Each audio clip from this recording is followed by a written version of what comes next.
Merci Madame la Présidente. Merci Monsieur le Commissaire d'être présent avec nous aujourd'hui.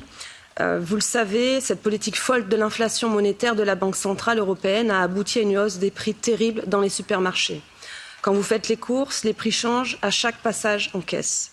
On nous avait promis la paix et la prospérité. On a la guerre et le diesel à plus de 2 € le litre.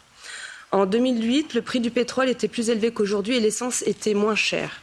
Cette année, le pétrole a baissé de 30% depuis son pic du 9 mars, mais les prix à la pompe montent toujours. Quand le prix du pétrole monte, les prix à la pompe montent. Quand les prix du pétrole baissent, le prix à la pompe ne baisse pas. Monsieur le Commissaire, Emmanuel Macron a promis une remise de 15 centimes sur les carburants pour les Français juste avant les élections. Mais comment se fait-il que quand je fais le plein au Luxembourg, c'est 40 centimes de moins qu'en France ? À Malte, le diesel est carrément à 1,21 € le litre et le super à 1,34 €. Est-ce qu'il faut aller dans les paradis fiscaux pour faire le plein ? Je prends cet exemple de la France, mais cela s'applique aussi en Italie.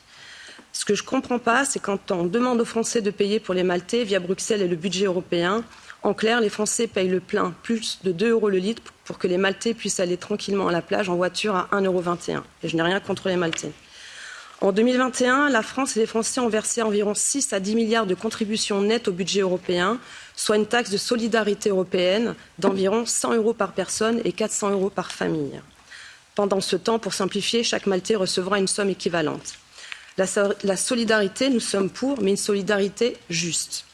Vous êtes donc responsable de la taxation et des contrôles douaniers. J'ai donc 2 questions.